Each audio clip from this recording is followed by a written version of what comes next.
Régulation de la circulation à Kinshasa. Que faire pour rendre les routes de la République démocratique du Congo plus sûres? Comment atténuer les embouteillages? Les caméras intégrées dans les robots roulages sont-elles une solution? Le débat au féminin en parle avec l'ingénieure Thérèse Isaïe Kirongozi, directrice générale de l'Association congolaise d'ingénieurs Women's Technology. Le débat au féminin, c'est tous les samedis après le journal de 13 h et en rediffusion le dimanche après le journal de 19 h. Elle est ingénieure congolaise, elle est connue comme la génitrice des robots roulages existants à Kinshasa depuis 2013. Madame Thérèse Isaïe Kirongozi, directrice générale de l'Association congolaise d'ingénieurs Women's Technology. C'est avec elle que nous sommes dans ce studio aujourd'hui. Bienvenue, fidèles auditrices et auditeurs de Top Congo FM, fidèles amis internautes qui nous suivez sur la chaîne YouTube de Top Congo FM. Bienvenue dans ce nouveau numéro du débat au féminin. Madame Thérèse, bonjour et bienvenue dans ce studio. Bonjour, madame. Avec vous, nous allons parler de la régulation de la circulation routière ici à Kinshasa. Je le disais, vous êtes connue pour cette invention, ce robot roulage intelligent. Ce robot humanoïde que nous voyons sur nos routes à Kinshasa, il fonctionne avec le soleil? Bien sûr. Il a son autonomie de l'attention. Mais ça peut être aussi hybride. Hein. Si on avait un bon courant de la SNEL, si la SNEL pouvait nous fournir un bon courant, ça pouvait être aussi hybride. Mais pour là, actuellement, ça fonctionne avec le panneau solaire. Ces robots qui régulent et contrôlent la circulation routière, à ce jour, il y en a combien à Kinshasa et en province? J'en ai vu un à Lubumbashi. Est-ce qu'en dehors de Lubumbashi, il y en a encore dans d'autres provinces? Bien sûr, nous sommes, comme vous avez dit, à Lubumbashi, à Kisangani, il y a à Mbandaka. Déjà. À Bukavu, nous sommes là, à Goma aussi. Donc voilà, nous sommes aussi à Bruxelles, dans le musée. Et puis voilà, donc petit à petit, on fait un petit pas chaque jour. Vous avez protégé votre œuvre? Et bien sûr, nous avons notre brevet d'invention. Donc plus personne ne peut le faire. S'il veut, il doit passer par vous. Bien sûr. Alors à ce jour, madame, comme vous venez de nous le dire, le robot est présent dans plusieurs provinces de la République, mais également en dehors du pays. Quel était l'objectif poursuivi en créant ces robots roulages? En fait, vous devez savoir que nous sommes juste un petit groupe, Women's Technology, et grâce à Dieu, avec toute humilité, j'ai mis ça en place. C'était une idée très longtemps que j'avais mis cochée sur un papier, mais concrètement, c'est à 2012. En fait, l'objectif de ces groupes, c'était comment trouver des solutions de notre manière par rapport à nos petits soucis du quotidien. Et du coup, on doit savoir que ça fait quand même un bout de temps que notre pays a beaucoup de difficultés sur, pas seulement les embouteillages. Ce qui m'a beaucoup touché, c'était des accidents de circulation routière. Étant donné que moi-même, très longtemps, je crois que je peux dire depuis que j'avais 9 ans, j'ai perdu mon frère aîné à cause de l'accident de circulation routière. Et je me dis toujours, chaque jour, jusqu'à aujourd'hui, comment un garçon peut aller à l'école pour ne plus rentrer à la maison.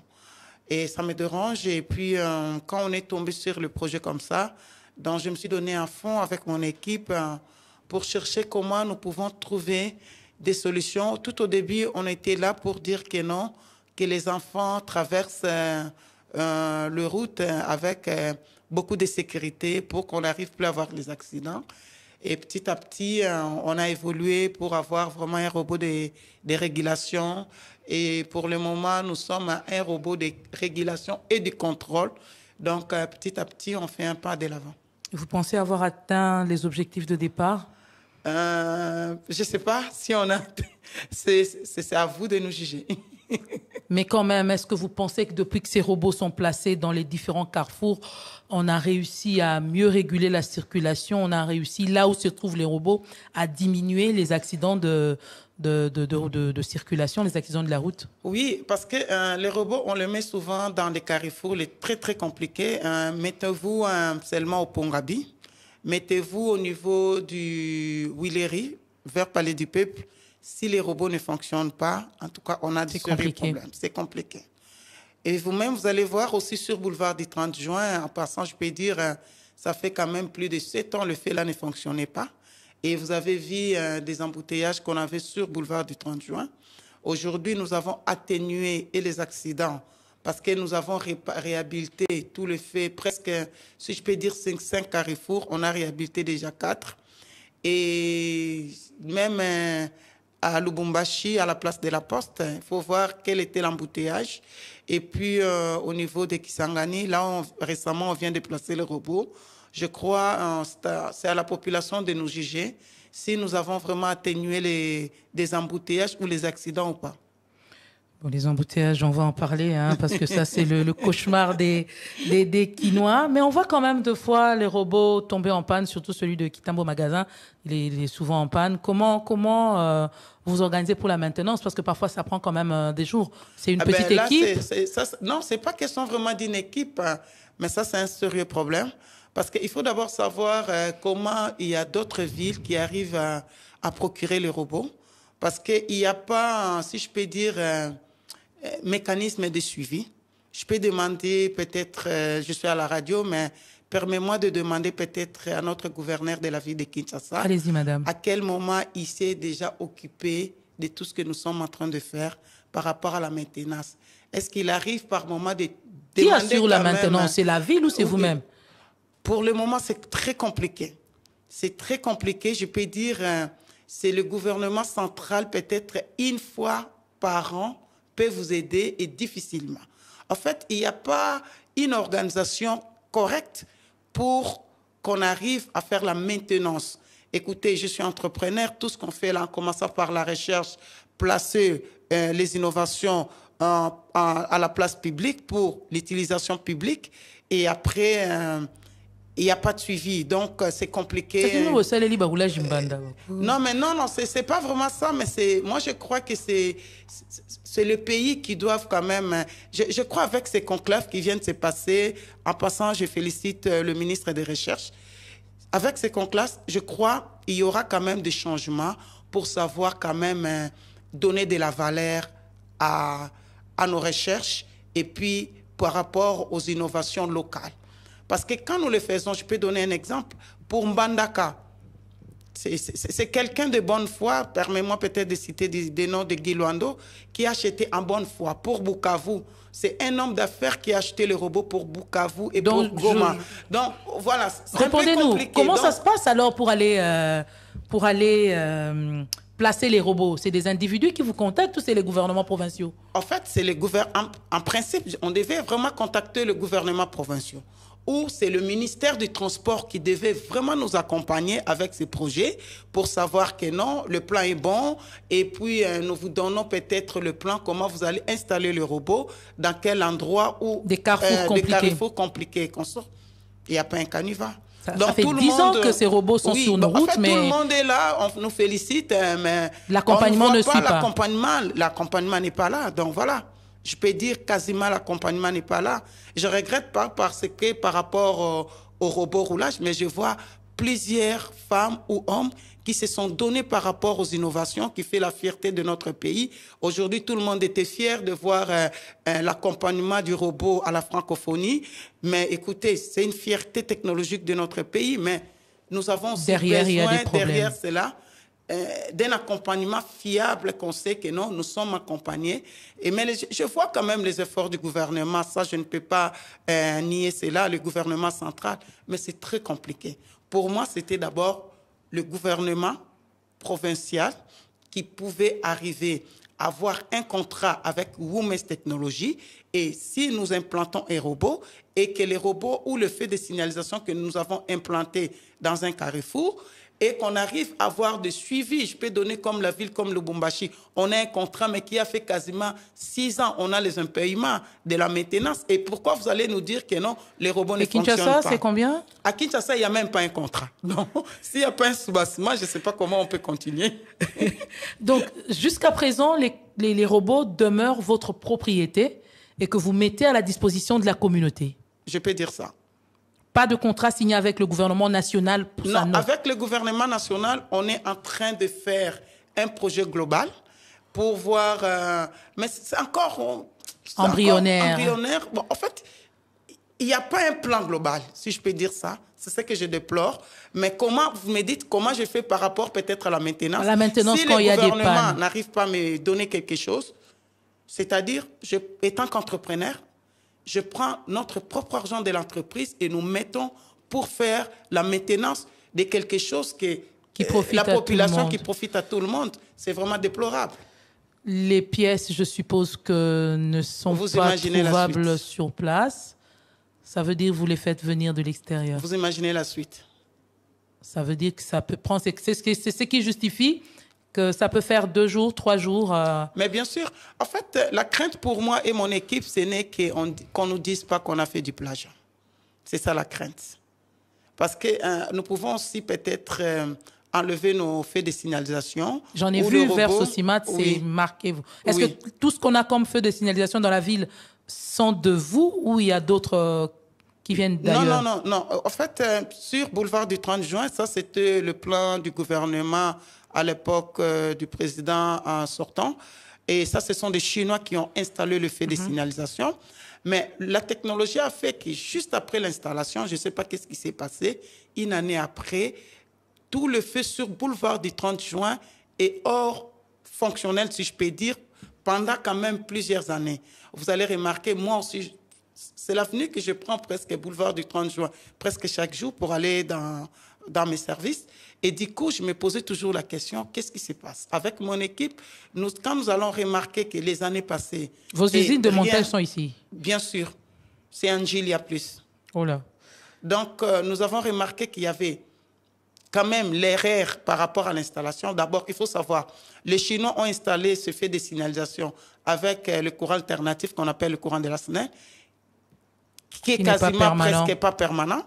Deuxième chose, il y avait des connexions, des câbles qui désectionnaient tout le temps. Et aujourd'hui, nous l'avons mis avec la transmission des datas avec effet hertzien et nous l'avons posé des panneaux solaires qui fonctionnent avec l'autonomie de la batterie.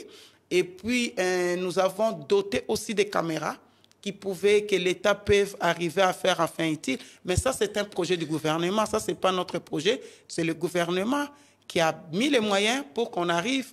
C'est grâce au président de la République qui avec notre groupe des femmes d'exception, une fois je lui ai expliqué le projet, il m'a dit aller voir la personne qu'il faut pour donner le moyen.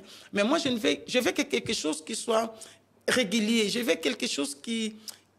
Vraiment l'accompagnement qui est vraiment régulier. En fait, permanent, on sait qu'à telle date, on vous donne pour la maintenance et tout ça. Voilà.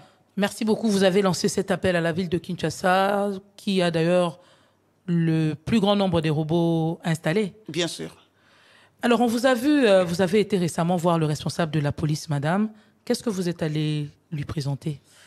En fait, toujours dans ce cadre de la nouvelle technologie, comme j'ai dit, nous sommes juste un petit groupe qui nous cherchons comment évoluer. Nous devons savoir que de toute façon, dans cette technologie, nous n'avons rien inventé parce que sous d'autres sièges, ça existe.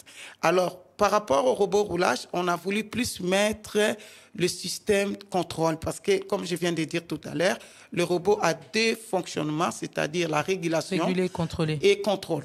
Et par rapport au contrôle, on doit savoir que, je donne un exemple, un être humain tel que Dieu nous a créé, on regarde avec un angle plat, c'est-à-dire les mathématiciens vont dire 180 degrés, s'il vous plaît. Alors, mais par rapport au robot, il a la possibilité de regarder avec un angle 0 ou un 360 degrés. En fait, nous avons incorporé des caméras de surveillance et à temps réel, on peut arriver à voir ça à une distance X et cette technologie peut aider notre pays par rapport à la sécurité d'abord de la ville. Et deuxième chose, ça peut encore arriver à créer de la richesse et créer de l'emploi par rapport à la contrevention routière. Nous devons savoir que la contrevention routière, c'est quelque chose dans tous les pays sérieux du monde. Source de revenus. Qui est comme une source de revenus, comme vous venez de dire tout à l'heure. Mais dans notre pays, en 2014-15, quand je faisais des recherches, la ville de Lubumbashi avait besoin de l'objectif de 100 millions. En fait, la DGRAT, qui s'occupe de ces recettes, n'avait que besoin de 100 000 $ à l'époque. Donc pour nous, c'est quelque chose, si, pas seulement dans le robot roulage, mais aujourd'hui, je vis avec le ministre des Finances qui est en train de booster ces projets de la contrevention routière, que ce soit une richesse pour le pays. En tout cas, pour nous, on a voulu seulement démontrer que non, nous-mêmes, le peuple congolais, nous sommes capables aussi de faire quelque chose. De mobiliser les recettes avec une meilleure canalisation des amendes reçues des contraventions routières. Exactement. Comment ça va se passer? Ça va fonctionner comment exactement? Parce que vous avez dit, ça ne va pas seulement contrôler, ça va également aider pour la sécurité. On n'entre pas d'abord pour la sécurité, mais pour ce qui est du contrôle, ça va se passer comment? Ça va flasher comme on le voit sous d'autres cieux avec des radars? Ça va se passer comment? En fait, c'est un process. C'est un process. Il faut savoir aujourd'hui si notre gouvernement veut mobiliser des recettes ou maximiser des recettes. C'est-à-dire, il faut d'abord qu'on commence à faire une vraie identification des véhicules. Et l'identification, notre technologie qu'on veut proposer au gouvernement, c'est d'abord arriver à mettre des SIM qu'on appelle des SIM AirFeed, c'est-à-dire Identification Fréquence. C'est-à-dire, les AirFeed là, c'est-à-dire, quand vous aurez, on peut le mettre partout où vous voulez, que ce soit là où on met des vignettes ou à la plaque, c'est juste des SIM qui va maintenant être tagués. C'est-à-dire il faut doter maintenant des policiers qui sont là. On est en train d'aller dans la numérisation. Exactement, mais on ne peut pas le fuir. Donc quand on tag, c'est-à-dire on arrive directement à voir l'identification complète le propriétaire de véhicule. Parce que nous, on va travailler qu'avec des propriétaires de véhicules. Et le robot, son rôle, c'est quoi? Si vous brûlez le feu, si vous êtes en excès de vitesse, si peut-être vous avez commis un délit dans ces rayons-là, c'est-à-dire il va capturer cela et il envoie au NOC, c'est-à-dire Network Opérationnel, et c'est par là qu'on peut voir les opérateurs qui sont là à temps réel, ils voient les délits qui se font sur la route. Et ces délits-là, parce qu'aujourd'hui, si même pour tout de suite là, si vous faites un délit, il y a toujours un prix à payer. Et maintenant, ça serait canalisé. Et par là que l'État va commencer maintenant à gagner beaucoup d'argent. En fait, ce n'est pas seulement pour que l'État gagne beaucoup d'argent et créer de l'emploi. Vous imaginez, si nous divisons seulement la ville de Kinshasa avec la population que nous en avons aujourd'hui, nombre de véhicules nous en avons à 4 parties. Les motos, on les oublie? Non, on n'oublie pas les motos. Donc, tout ce qui est roulant. Engin roulant. Oui. Ça peut être utile par rapport à la contrevention routière. C'est un grand travail. Vous parlez de l'identification. Quand on sait qu'aujourd'hui, généralement, les plaques d'immatriculation ne renvoient pas forcément au propriétaire du véhicule ou les cartes roses, les documents même de véhicule ne renvoient pas forcément au propriétaire. Il y en a qui ont eu acheté des véhicules qui n'ont pas fait des mutations des documents. C'est un grand travail qui doit être fait. On doit savoir une chose. On doit savoir une chose aujourd'hui. Il faut un peu plus de rigueur. Non, non, notre pays doit plus aller sur le modèle de l'intelligence économique. Et quand nous parlons de l'intelligence économique, nous ne pouvons pas seulement rester voir comment prier un investisseur, venir mettre son argent pour ouvrir une entreprise X, payer le Congolais de maigres salaires de $100 et qu'on sort. En fait, ça, le pays n'avance pas. Les pays avancent avec l'intelligence. Et c'est l'intelligence, c'est que vous êtes en train de dire, tout ce qui est comme problématique là, nous devons mettre ça ensemble. Parce que sous d'autres cieux, ça existe. Pourquoi chez nous, ça ne va pas exister? Ils avaient aussi les mêmes problèmes comme nous. Est-ce que je peux dire, je ne sais pas trop, mais est-ce qu'en 1930, Paris était la ville telle que nous le voyons aujourd'hui? Est-ce que l'Angleterre était un pays comme on voit aujourd'hui? Je ne sais pas trop. C'est-à-dire, c'est des pays qui ont connu la guerre, qui ont été détruits et qui ont été reconstruits. Par l'intelligence, comment nous pouvons mettre en place l'économie durable? Parce que ce que nous sommes en train de dire, c'est l'économie durable. C'est plus que le minerai. Parce que là où nous créons de minerai, on laisse le trou. Mais avec l'intelligence économique, vous mettez le moyen, vous dotez le moyen aux gens intelligents nationaux qui savent que non, je travaille pour mon pays et qui développent de projet, des algorithmes qui va permettre à pérenniser le projet. Et je crois que c'est là qu'on va dire que notre pays est arrivé à la maturité de l'intelligence économique. L'intelligence économique ne peut pas rester seulement par rapport au mining, par rapport au, que je peux dire, à ce que Dieu nous a donné. Nous devons développer aussi l'intelligence. Moi, je crois que c'est possible que ça se fait malgré tous ces process, parce que l'identification vraie, c'est possible. Même quand vous allez voir les gens qui stationnent comme ils veulent, il y a aujourd'hui les algorithmes, mais on prend juste des photos. Dans d'autres pays, ça existe. Et directement, ça va au NOC. Et les opérateurs taxent la personne. Et vous allez me dire, le peuple congolais, c'est un peuple nomade. Aujourd'hui, il y a Lemba, demain, Anjili. Comment ça va faire? Avec Big Data aujourd'hui, la technologie là, qui nous permet d'avoir au moins 360 possibilités de retrouver la personne. Donc, votre numéro de téléphone, votre numéro bancaire, votre adresse du travail. Donc, voilà, il y a des possibilités. Il faut croire à la technologie. La technologie, ce n'est pas quelque chose où on peut dire seulement que non, du numérique, ça avance dans d'autres pays. Chez nous aussi, ça peut nous aider. Nous devons croire à cela. Avec ce que vous êtes en train de proposer, vous êtes déjà en train d'étudier, des études sont déjà menées pour, par exemple, voir comment on va arriver à cette identification. Vous travaillez avec les ministères provinciaux, vous êtes d'abord en train de réfléchir en équipe restreinte avec vos équipes à vous? En fait, je peux dire, c'est la recherche. Nous faisons la recherche et nous avons vu que c'est possible que ça se fait. Et puis, heureusement pour nous, il y a le ministère des Finances qui vient de publier, il y a 2 semaines d'ailleurs, nous venons de soumissionner comme d'autres entreprises, que ce soit locales ou internationales, par rapport à l'appel aux manifestations des intérêts sur le projet toujours de la contravention routière. C'est-à-dire, on attend le gouvernement. Tout ce qu'on veut seulement interpeller au gouvernement, il y a aussi son peuple qui maîtrise la technologie. Parce que souvent, comme ça, c'est quoi? On amène une entreprise internationale qui vient, qui vous impose tout, et vous n'arrivez même pas à capitaliser ce que votre population en a comme aussi le niveau ou l'intelligence de faire quelque chose. Mais avec, si jamais votre candidature est retenue, les bénéfices vont profiter également localement à l'État congolais. Vous aurez à payer vos impôts. Et bien puis, sûr. Mais votre centre de contrôle que vous appelez NOC, c'est ça?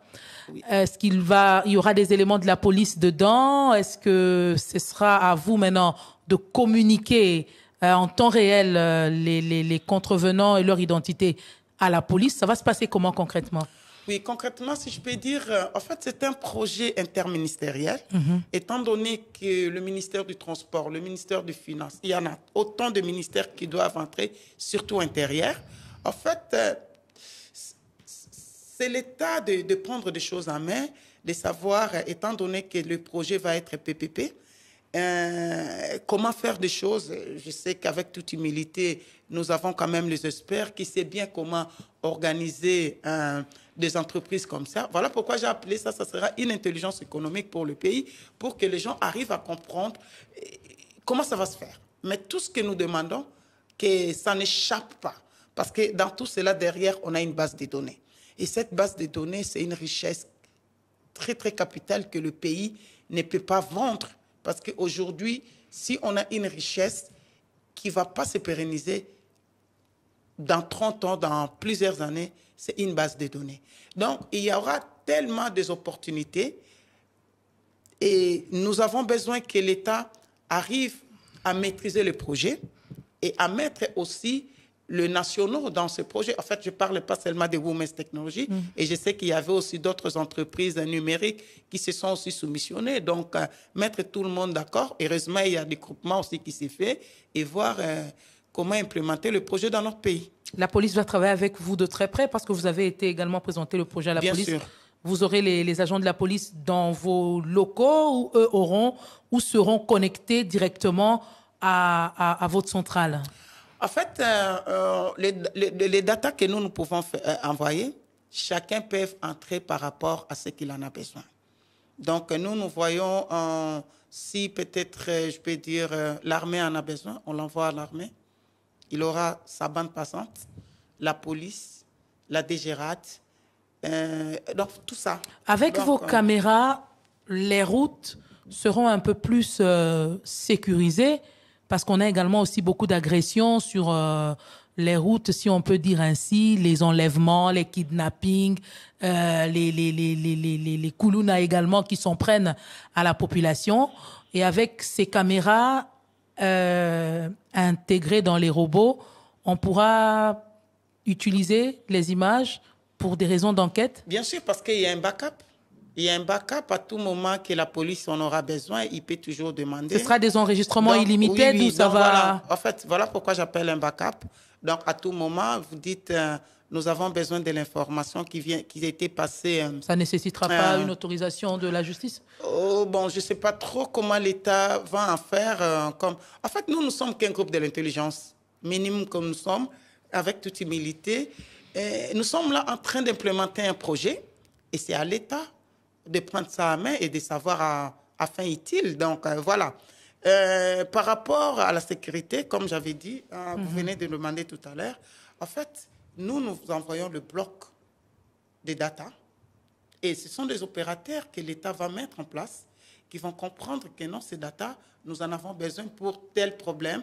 Comme vous venez de dire tout à l'heure, on vient d'agresser quelqu'un, on vient de faire des kidnappings. Si les caméras, parce que les caméras, on ne peut pas le mettre que dans le robot roulage, étant donné qu'ils ne sont pas beaucoup, mais c'est un système que nous avons proposé.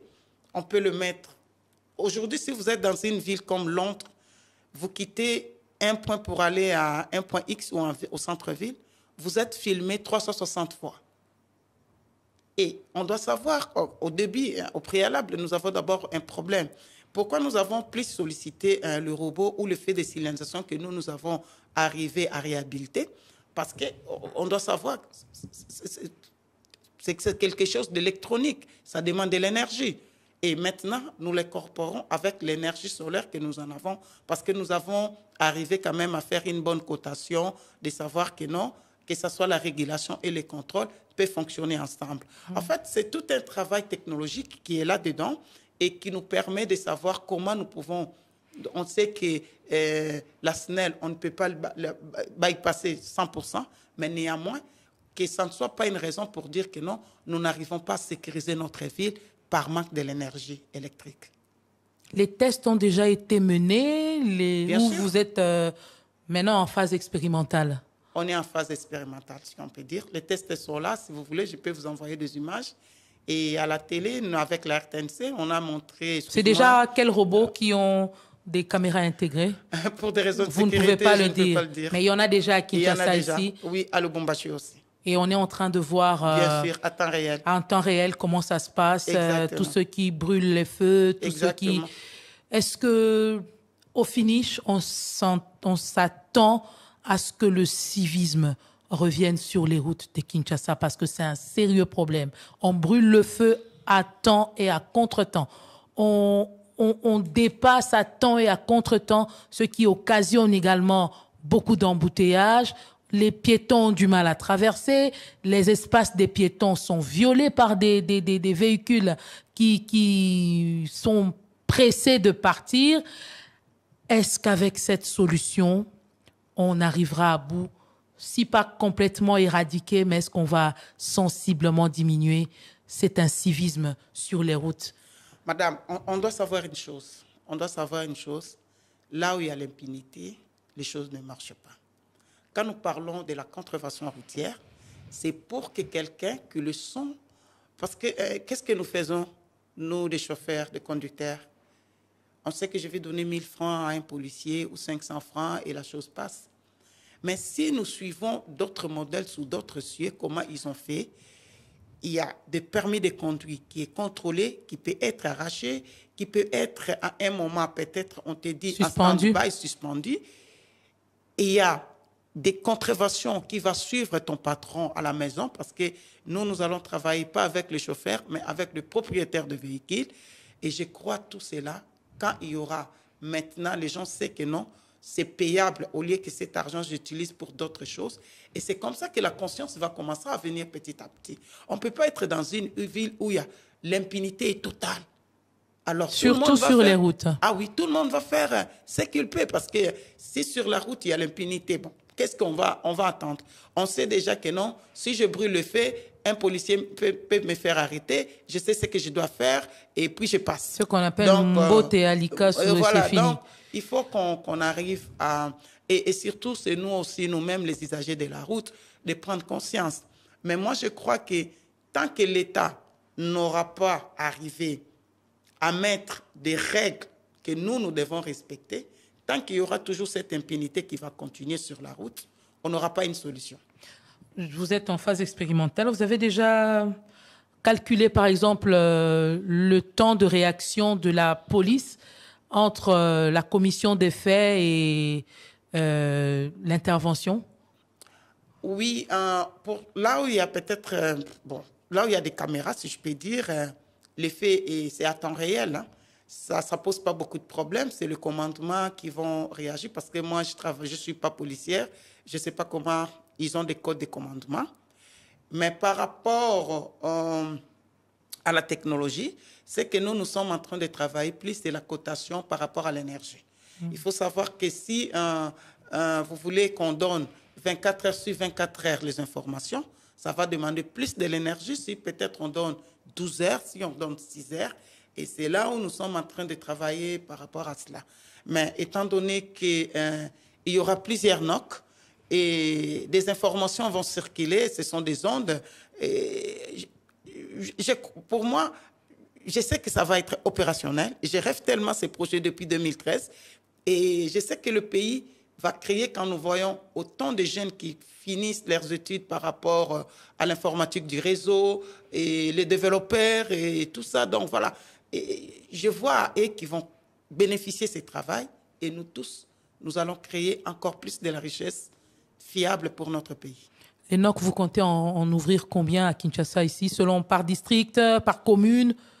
Ça serait plus par rapport au district, tout au début. Et c'est le gouvernement qui va se décider parce que ce qui est vrai est que si dans chaque commune, on arrive à avoir un NOC, ça va vraiment diminuer plus des tracasseries aussi. Et ça va rendre le travail plus rapide. Exactement. Et on vous voit plus travailler dans le secteur de la régulation de la circulation. On le voit peut-être parce que vous aviez dit au début, une histoire personnelle qui est attachée à vous, la mort de votre frère par accident de la route. C'est peut-être ça qui vous a poussé à travailler plus pour diminuer les risques sur les routes en République démocratique du Congo principalement. Mais est-ce que votre structure travaille également dans d'autres secteurs? Est-ce que vous avez d'autres inventions qui n'ont rien à voir avec la circulation routière? Bien sûr. En fait, comme je viens de dire tout à l'heure, nous ne sommes qu'un petit groupe de chercheurs. D'abord, il faut savoir que je suis une femme entrepreneur et j'aime beaucoup la recherche.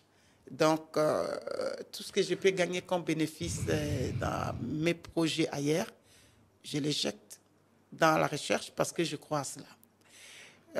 Je peux donner un exemple. Dans Women's Technology, nous avons plusieurs projets parce qu'il faut savoir que ce n'est qu'un Fab Lab. Et dans ce Fab Lab, nous cherchons comment trouver quelques solutions à nos problèmes de notre pays. Je peux donner un exemple. Aujourd'hui, quand nous parlons de... J'étais choquée que c'était à la télé, on montrait à un enfant de matière première du cuivre. Il ne savait pas que c'est du cuivre. J'ai dit, mais parce qu'à l'école, peut-être, on n'arrive pas à avoir des électrolyseurs. Et c'est par là que dans notre groupe, aujourd'hui, nous avons des électrolyseurs que nous sommes en train de fabriquer et doter dans des laboratoires des écoles pour que les enfants, dès le bas âge, arrivent déjà à savoir comment on fait les transformations de matières premières, des choses comme ça. Nous avons été choqués pour voir que si nous allons vraiment en arrière, dans nos fins fonds du village, il n'y a pas de l'eau potable. Et nous avons dit comment nous pouvons arriver à avoir de l'eau potable. des chimistes de notre groupe Women's Technology. Ils ont travaillé. Aujourd'hui, nous avons des gobelets qu'on appelle Isabeau. Et ces gobelets qui arrivent à avoir une solution qu'on appelle ion hypochlorite. Et cette solution, si vous mettez dans n'importe quelle eau, l'eau là, en fait, c'est un processus. Ça purifie de l'eau? Ça purifie de l'eau. Et l'eau devient potable. Ça vient de commencer, vous n'en parlez pas beaucoup. Ah oui, mais il y a des gens qui l'utilisent déjà. Et ça n'a pas commencé parce que nous en avons déjà. Nous avons, qu'est-ce que je peux dire, vous avez mis ça également entre les mains des populations, des quartiers reculés de Kinshasa qui n'ont pas accès à l'eau potable? Oui, donc c'est encore tout au début, mais il y en a. C'est en phase expérimentale? Pas en phase expérimentale, non. Déjà opérationnel? Oui, opérationnel, parce que c'est quelque chose qui entre dans ça n'a pas de souci sur la santé, non? Non, on doit travailler sur ça. On a très bien travaillé sur ça. C'est gobelet. C'est le gobelet qu'on appelle Isabeau, mais ce n'est pas gobelet, mais si je peux dire, il y a... C'est une sorte de filtre? On peut appeler... Non, nous travaillons sur une solution. Ce n'est pas du filtre. Le filtre, ça va venir après. Mais au moins, c'est une solution. C'est-à-dire, c'est un petit gobelet que vous mélangez du sel avec de l'eau. Et il y a des électrodes dedans. Et cette électrode, quand vous mettez cette solution, c'est la réaction, produit la réaction chimique qui produit une solution. Et cette solution-là, quand vous mélangez avec l'eau, ça permet à l'eau de devenir l'eau purifiante. Donc voilà, ou de l'eau potable. Déjà soumis au gouvernement également, ce projet-là? Bon, ça on en parlera. Je ne suis pas là pour attaquer notre gouvernement. D'accord, madame. D'autres secteurs dans lesquels vous travaillez en dehors de ça? Oui, en fait, il y a une jeune fille dans mon groupe aussi, elle s'appelle Glody. Elle m'a beaucoup épatée de voir... tu vois, si vous êtes à Kinshasa, vous allez voir, il y a beaucoup des ingénieurs de cité, quand il y a un problème d'électricité, ils laissent peut-être des câbles dénudés comme ça. Il y en a beaucoup à travers la ville. Et du coup, s'il pleut, la zone devient très dangereuse et ça crée beaucoup d'électrocutions. Malheureusement, c'est des cas que l'on connaît en saison de pluie. Là, nous sommes... il a amené un projet qui est déjà fait. On a déjà des prototypes dans notre laboratoire qui arrivent à sécuriser la zone, c'est-à-dire un avertisseur qui parle avec un angle de 360 degrés et donc avec des capteurs de présence dans cet avertisseur qu'on a conçu qui parle juste que non, il ne faut pas arriver dans cette zone est très dangereuse. C'est juste pour réveiller des mémoires des gens. Vous allez en placer où, dans combien de communes? Parce qu'on sait qu'il y a des câbles dénudés un peu partout. Oui, en fait, comme je viens de dire, nous ne sommes que Fab Lab. Nous avons des projets. Et il y a aussi, comme vous, étant qu'entrepreneur, vous pouvez dire, bon, écoute, est-ce qu'on ne peut pas s'associer avec vous, aller voir l'hôtel des villes et capitaliser ces projets? En fait, on ne peut pas être et à la recherche et à la vente de nos projets. C'est compliqué. En fait, ça fait un peu mal à la tête parce qu'après ça, je suis une mère de famille. Et vous puis, vous concevez, vous oui. mettez à la disposition de ceux qui peuvent vulgariser et étendre. Exactement. En fait, ce sont des gens comme ça que nous en avons besoin. Pas seulement, on n'attend pas le gouvernement, mais aussi des hommes d'affaires qui savent que c'est un projet bancable qui peut être vendu. Et ils sont bienvenus chez nous. Mais vous protégez toutes ces inventions. Les inventions restent pour nous. Alors, comment pensez-vous aider Kinshasa à vaincre, si pas à atténuer, je reviens à la circulation, cet épineux problème des embouteillages? En fait, madame, on doit savoir une chose. Il y a d'abord deux soucis dans ça. C'est comme nous, les mères, quand tu as 2 enfants, tu achètes un pain pour faire partager en 2. Ce n'est pas que quand tu auras 8 enfants, tu achètes toujours un pain qu'on peut partager en 8. Les routes. Dans les routes. En fait, avec toute humilité, je propose au gouvernement peut-être de changer de modèle. Je ne sais pas comment ils font, mais je crois que les Congolais ont l'argent. Quand je vois tous ces immeubles qui naissent chaque jour, pourquoi pas on appelle tous ces Congolais-là de mettre, même mis sur cet argent peut-être à la route, de construire des routes privées et tous les âgés qui veulent passer par là, ils payent, par exemple. Si le gouvernement n'a pas le moyen tout de suite pour nous construire des routes. À l'heure actuelle, ce que nous en avons, tout ce qui peut nous aider à atténuer les embouteillages, actuellement, en attendant que le gouvernement arrive à créer d'autres routes, c'est la régulation. C'est comme vous prenez un bassin, vous voulez jeter de l'eau dans un seau. Si vous n'avez pas l'entonnoir, tout l'eau, ça va se renverser. Ça va se renverser au même moment. Mais s'il y a l'entonnoir, c'est ça la régulation, c'est-à-dire ça passe avec l'ordre, si je peux dire. Aujourd'hui, nous pouvons voir seulement la ville de Kinshasa. Nous demandons, il y a combien de feux de signalisation? Quasiment pas. C'est vraiment à compter à bout de doigts. À part le boulevard du 30 juin, il y en a où? Et quelques robots installés de part et d'autre, il n'y en a pas. Est-ce que sur le boulevard Lumumba, il y en a? Aujourd'hui, je peux dire, sur le boulevard de Lumumba, il n'y a aucun fait. C'est Ndoué? Non. Quelqu'un avait voulu mettre, mais je ne sais pas comment, mais ça ne fonctionne pas. Vous êtes en mesure d'en produire combien pour... Nous sommes en mesure aujourd'hui, ça je parle m'élever, nous-mêmes le peuple congolais, nous avons développé la technologie de feu de signalisation, c'est-à-dire c'est une technologie aussi simple, c'est-à-dire à partir de l'aide de fabriquer le feu. Parce que ce n'est pas seulement le feu que vous allez fabriquer et ça va réguler la circulation, aussi d'avoir la technologie de transmission. Parce que ce sont des signaux qui vont demander comment nous pouvons les transmettre à temps réel. Donc, nous sommes à mesure et de faire la fabrication et de mettre la transmission et d'installer. Pour couvrir ne fût-ce que Kinshasa d'abord dans un premier temps. La ville de Kinshasa. Et voir aussi dans les provinces, il y a aussi des villes urbaines qui ont toujours le même problème des embouteillages. Pour aujourd'hui, par exemple. Pour aujourd'hui, le plus grand souci, c'est la régulation. Et la régulation ne peut pas se faire que dans un tronçon bien déterminé, mais il faut que ça commence en amont. Quand les gens là s'arrêtent, d'autre part, et d'autres séquentiellement, et c'est comme ça que nous pouvons atténuer des embouteillages. Actuellement, on n'a pas de magie à faire. On doit chuter. Vous êtes femme. Vous êtes DG des Women's Technology. Je ne sais pas si vous n'avez que des femmes ou il y a quelques hommes qui travaillent avec vous. Quel message vous lancez à cette jeune fille qui hésite, qui veut se lancer dans les études de la science, dans les études des sciences, mais qui hésite? Qu'est-ce que vous lui direz?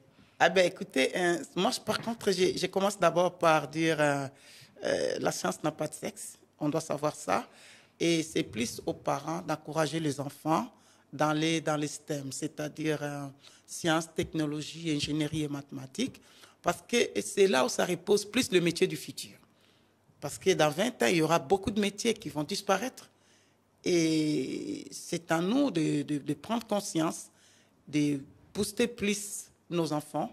Et quant aux jeunes filles, je peux leur dire d'aller d'abord voir plus de métiers de recherche, de métiers de futur. Qu'est-ce qu'il y aura comme métier du futur? Donc voilà.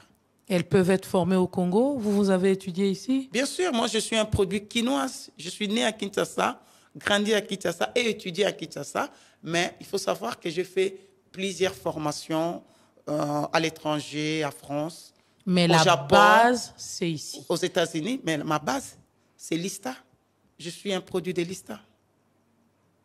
Merci beaucoup, Madame Thérèse Kirongozi. Je rappelle qu'avec vous, nous avons parlé de la régulation de la circulation à Kinshasa. Avec vous, vous nous avez donné des solutions et vous avez également parlé de ce que vous mettez à la disposition du gouvernement, quitte au gouvernement de prendre et de voir comment mettre le tout en musique pour qu'il y ait régulation de la circulation à Kinshasa et qu'on puisse diminuer les risques d'accidents et ce grand fléau que connaît Kinshasa, les embouteillages. Merci d'avoir répondu à l'invitation du débat au féminin. C'est par ici que s'achève ce numéro du débat au féminin. Merci à Patrick Mongongo qui a assuré la prise de vue, Jacques Ndinga qui était du côté de la prise de son, Miguel Mena qui a tout coordonné. Nous allons nous retrouver, comme vous le savez, tous les samedis après le journal de 13h en rediffusion, le dimanche après le journal de 19h. Dieu nous prête en vie. Nous allons nous retrouver la semaine prochaine pour un autre numéro. D'ici là, portez-vous bien. Bonne suite de programme sur les antennes de Top Congo FM. Régulation de la circulation à Kinshasa. Que faire pour rendre les routes de la République démocratique du Congo plus sûres? Comment atténuer les embouteillages? Les caméras intégrées dans les robots roulages sont-elles une solution? Le débat au féminin en parle avec l'ingénieure Thérèse Isaïe Kirongozi, directrice générale de l'Association congolaise d'ingénieurs Women's Technology. Le débat au féminin, c'est tous les samedis après le journal de 13h et en rediffusion le dimanche après le journal de 19h.